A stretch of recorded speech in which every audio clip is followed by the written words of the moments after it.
شیفاگەردی ساڵی 1986 لەدایک بووە.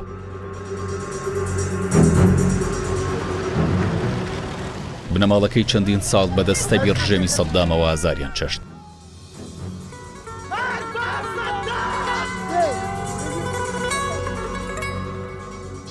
ژیانیان پڕکوێرەوەری و دەربەدەری بوو.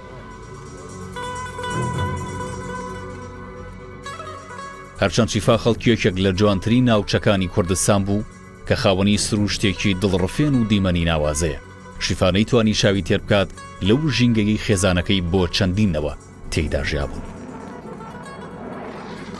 شەڕ خێزانی شیفای هاو شێوەی چەندین خێزانی دیکە تووشی دەربەدەری کرد. شیفا خوێندنی سەرەتایی لە شارۆچکەی باسرمەی نزیک هەولێر تەواو کرد. ئامادەیشی لە حەریر تەواو کرد، بەشداری چالاکیەکانی قوتابیانی دەکرد و بۆ ئەندامی یەکێتی قوتابیان.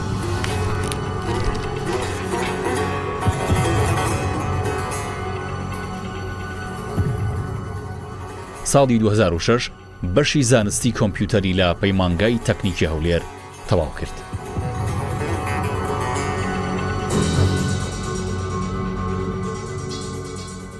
دوایەوە لە تەلەڤیزیۆنی زاگرۆس کە تازە دامەزرا بوو دەبێتە بێژەری هەواڵ. خولیای بۆ کاری ڕۆژنامەوانی وای لێ کرد سەری بە هەر شوێنێکدا بکات لە پێناو دروستکردنی جیاوازی. ساڵی 2009 ئەو کاتەی هەرێمی کوردستان خۆی ئامادە دەکرد بۆ هەڵبژاردننی گشتی، پەیوەندی دەکات بە پەیمانگەی شەڕواشتی و لەگەڵ کۆمەڵێک پەیامنێری گەنج هەموو ڕۆژێک ڕۆژنامەیەک لەبارەی هەڵبژاردن بڵاو دەکەنەوە.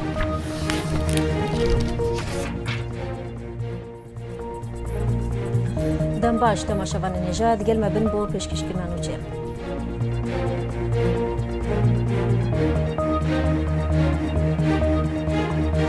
يلا شفا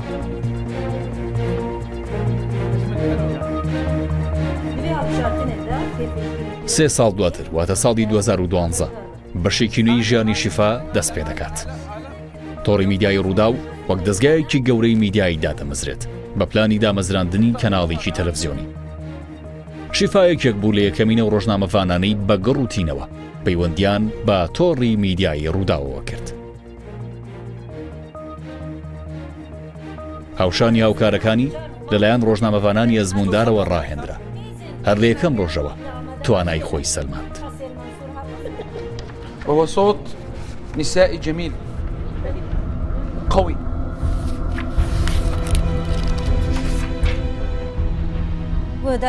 دوای کەمتر لە ساڵێک هەر لە ڕۆژی دەستپێکردنی پەخشدا شیفا بۆ ڕوخساری تەلەڤیزیۆنی ڕوودا و بەشدار بوو لە پێشکەشکردنی یەکەم بوڵتەنی هەواڵ لە مایسی 2013.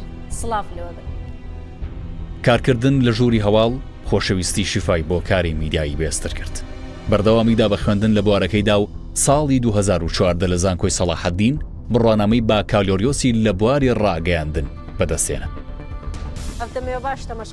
شیفا بۆ ناوێکی ناسراو لەلایەن ملیۆنان کوردی نێوخۆ دەرەوە. جگە لە هەواڵ چەندین بەرنامەی جیاوازی پێشکەشکردن، هەمیشەش بەدەم داواکاری هاوکارانیەوە دەچوو کە پێویستیان بە هاوکاری بە. چەندین بواری جیاوازی ڕووماڵ دەکرد، مژار و میوانەکانی ڕنگدانەوەی ڕەهەندی سیاسی، کولتوری، ئابووری و کۆمەڵایەتی ڕۆژ بوون. شیفا خۆی تەرخان کردبوو بۆ کارەکەی، ڕێزی لە هاوکاران و کەسانی نامۆژ دەگرت. پاڵنەرەکانی کارکردنی بریتی بوون لە بەرزی کواڵێتی کار، بێلایانی و دەستگرتن بەکاتەوە، هەروەها سەرکردەیەکی خۆڕەسک بوو. وەکدانان بە بەرهەی سەرکردایەتی شیفادا ڕوودا و شیفای کردە بەڕێوبەری بەشی ئاوتپوت. بەرپرسی ناوەڕۆکی هەموو ئەو بابەتانە بوو کە لە تەلەڤیزیۆن و ڕادیۆ پەخش دەکران. بەپەرۆشەوە ئەم ئەرکە گەورەی گرتە ئەستۆ.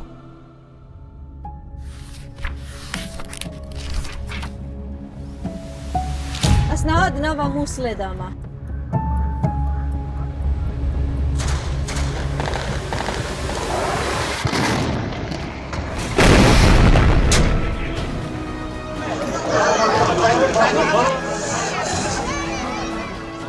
لە نیوەی دووهەمی 2016 ئۆپەراسیۆنی فراوانی سەربازی سوپای عراق و پێشمەرگە و هاوپەیمانان تۆڕە هەواڵیەکانی جیهانی سەرقاڵ کرد.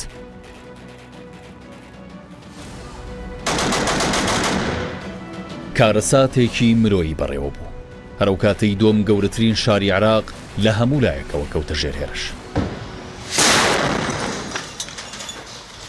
هەموو دنیا لە بەندا کۆنتڕۆڵکردنا مووسڵەیە. چاوی کامێرەیان وەکە لوولیا تڤەنگان بەرێ خواداناوی باژێری. شیفا بە باشی خۆی بۆ ئەو ڕۆژە ئامادە کرده بوو بۆ ڕووماڵی ئەو شەڕە و دەرەنجامەکان. هەر لەو پێناوەشدا بەرنامەیەکی تایبەت بەخۆی ئامادە کرد بە ناوی فۆکەس مووسڵ.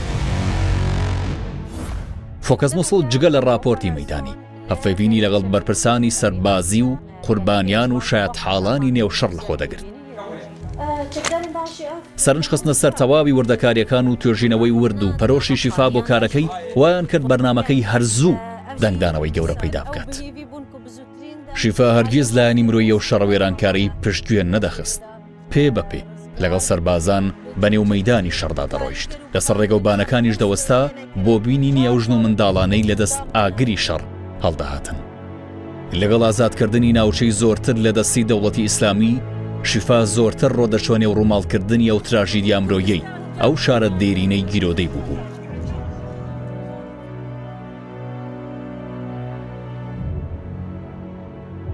دەنگۆی هەبوونی گۆڕێکی بە کۆمەڵ لە دەوروبەری مووسڵ کەوتە بۆ ژێر سەرنجی شیفا.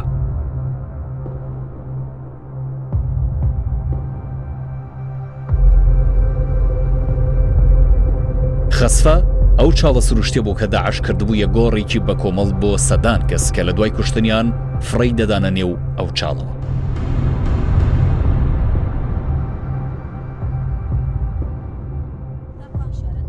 ڕۆژی 25 شوباتی 2017 شیفا بەیاوەری کۆمەڵێک سەربازی عراقی چووە سەر ئەو چاڵە. دوجار سەرچاوی و چیرۆکەی دەستکەوت کە چەندین ڕۆژ بوو بە دوای داوێڵ بوو.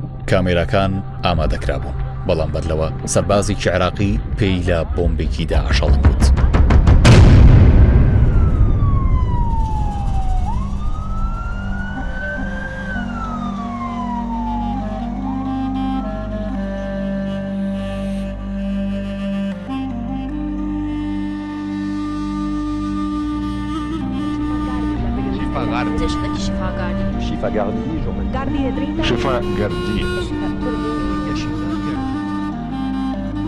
چیرۆکی شیفا لەوێ کۆتایی هات.